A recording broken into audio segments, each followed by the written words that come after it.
Welcome to episode 47 of the Webcomic Beacon Presents, first issue. I'm Marcus. I'm Melissa. And I'm Fes. And this is Superman. Superman is fucking pissed. Oh, God, yeah. And check it out, it's the Daily Planet. What did the Daily Planet do to Superman? Well, we'll find out on the inside, which is actually a nice change of pace. Yeah, it actually happens in the comic. Yeah. It's a nice, classic, iconic cover. I would say the Superman logo is iconic already, and that pops no matter what it's on, it seems. Mm-hmm. And this scene is just, if you know Superman, and why wouldn't you, at least somewhat, this looks, what the hell is going on? You gotta pick this cover up, to thumb through it at least to see what's going on. Yeah. Mm-hmm. This is a good cover. Yes, very, very classic. We open up to a shot of the Daily Planet. As we zoom out with some narration going on as a sort of, well, it's in quotes, so yeah, someone's speaking or dictating. It's not disassociated narration. This is some sort of relative to the story, in-story narration. Yeah. And what I love, though, and you'll notice as we go on, is the art by George Perez and Jesus Marino. Yeah, Perez did the breakdowns, and Jesus Marino did the full penciling. And it is very nice. It is gorgeous. I mean, like, George is one of the great legends. Yeah. Especially with DC Comics. Like, one of the things that he's a master at is fitting in a lot of information, a lot of art, a lot of detailed art into a very small space and making it legible.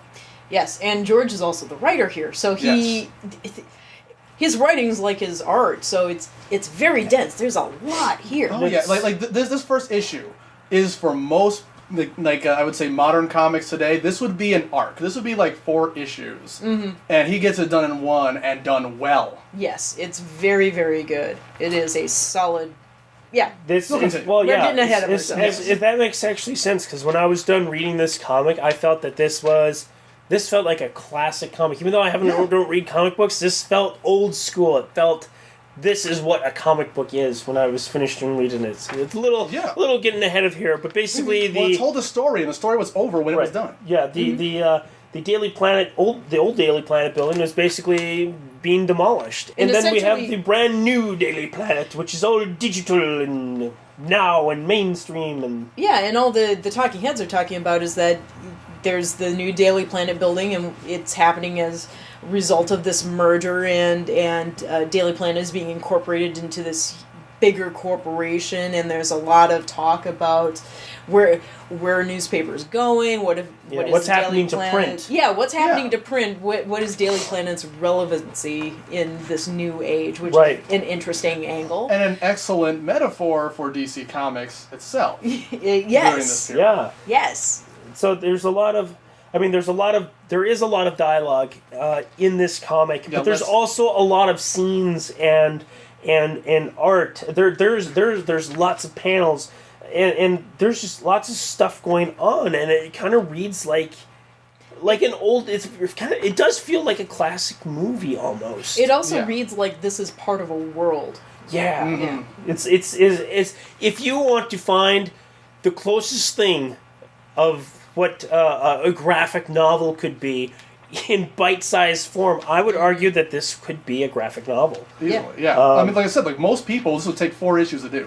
And that's about the size that they package trades in. Yeah, so the Daily Planet got bought. We got basically this guy is up there saying it's like, the Daily Planet will be what the Daily Planet has been, producing good news content just now for today's age. Yeah.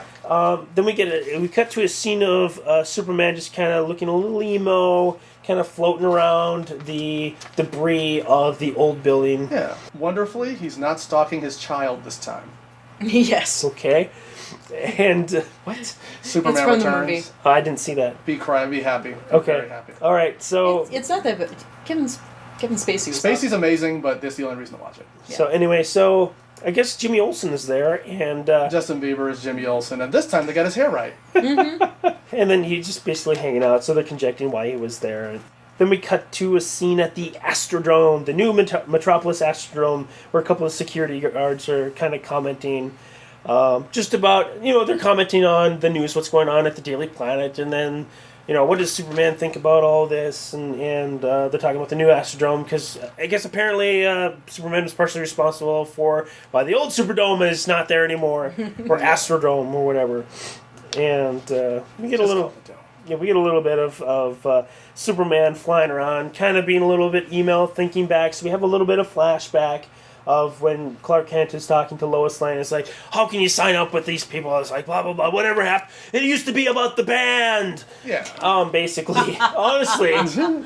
to be honest, yeah, it basically was that. So. Yeah. Well, come on. You know how this Clark feels about corporations and big entities. He's like Right. not a fan. So this was perfectly fine for him. Yeah. Makes sense. So it's get a background, a nice build up of what's going through Superman and Clark Kent's head. And we cut to a one-page scene that doesn't seem to make any sense. It kind of goes away. It folds into one of the other comics we've already read. Which comic was it where this thing showed up? It was Stormwatch. Was it Stormwatch? Yeah. Mm-hmm. Oh, yeah, so this is where it meant... yes, go see Superman #1 later this month. What's really funny is... now that makes sense. What's really funny, though, is that it's not explained in Stormwatch, and it's not explained here. No, and they just refer back Just to refer one to each another. other. Just like, hey, we'll see this.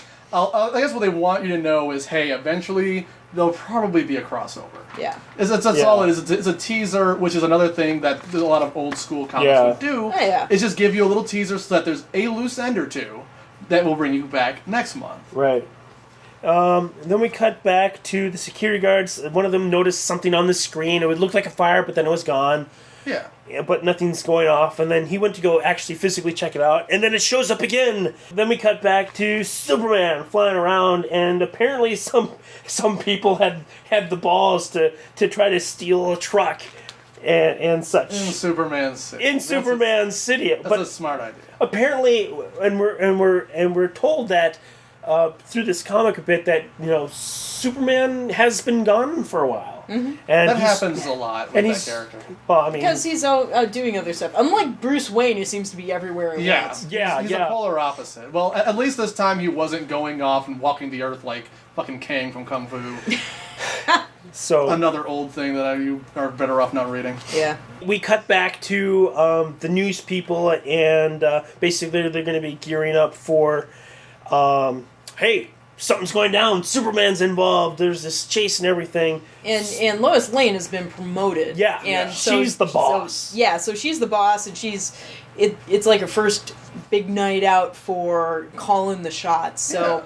Lane is elevated into a position of power here, and she goes off to do her job. Yeah, she goes off to talk to corporate, like a boss, and approve memos, like a boss. Remember birthdays? Like a boss. Like a boss. Promote synergy. Like a boss. Like a boss. Anyway, we got... I'm going to cut that. I think you should. Yeah, that's that last. You are so white.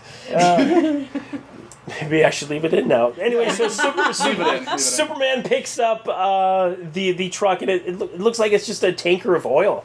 It's like, I don't really know why they're stealing it. He picks it up and flying off, and you don't know why they're stealing a valuable resource. Maybe they think they're in the Mad Max universe. Yeah, or that's what fucking matters. But yeah, anyway, something happens. So there's a little bit of bit of bluffing going back and forth between Superman and the bad guys. Oh, we'll shoot the tank to blow it up, and Superman's like, I'm Superman, I'm invincible. Yeah. I could drop you. And so there's a little bit of give and take. Cut back to the security guards. Boom! Flame, fiery explosion, and same thing happens to that truck. And then we cut back to the truck, and suddenly that also goes boom! And people are kind of they're thinking that Superman did it, which on the one hand might make sense because who the hell else would have done it? On the other hand, why would Superman blow himself up?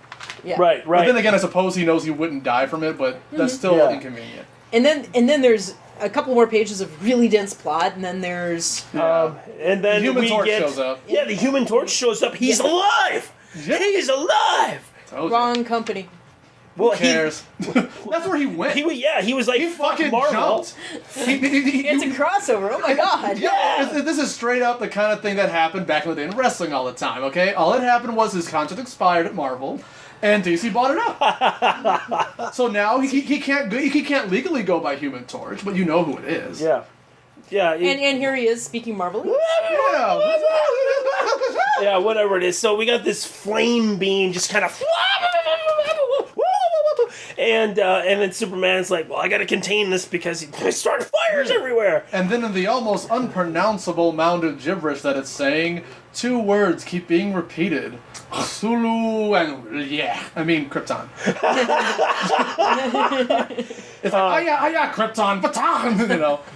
So that's Yes. what I assume it sounds like. Yeah, so there's a really decent fight scene going on, and Superman's trying to contain everything, and he figures out about how this beam is probably working because it's fire, but it's not fire. It doesn't burn things; it turns it into fire. It's pretty interesting. It's really interesting stuff, and it's a hell of an action sequence, and there's a lot. There's a lot going on. There's so many panels with stuff. It's so dense, and my God, this comic is worth every penny because there's so much. This is also one of the $2.99 comics. Yeah, I mean, this is a bargain. You get a lot. I'm surprised this isn't one of the $3.99s. If it was, that would still be a deal. Yeah.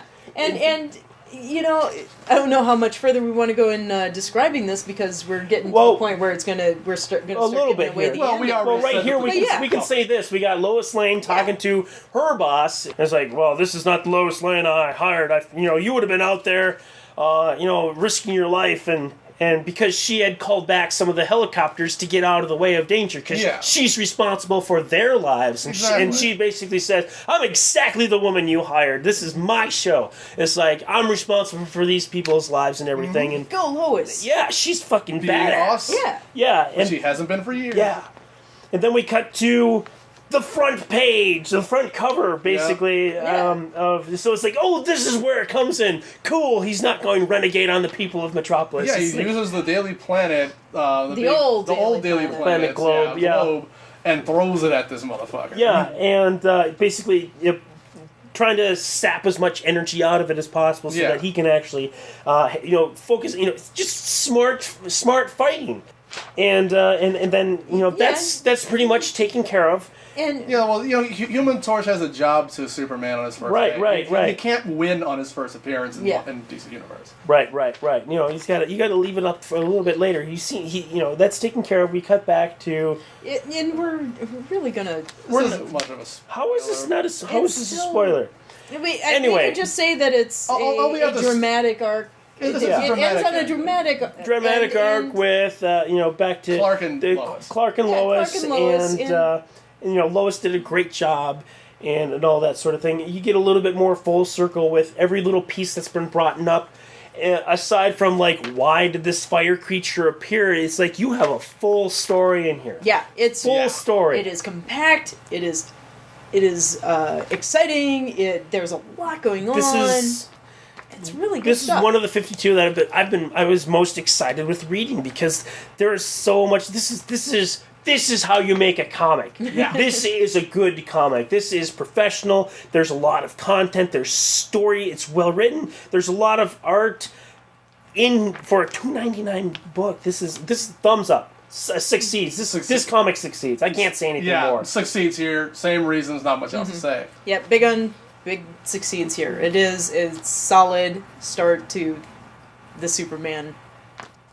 This particular Superman storyline. Superman #1 from DC Comics.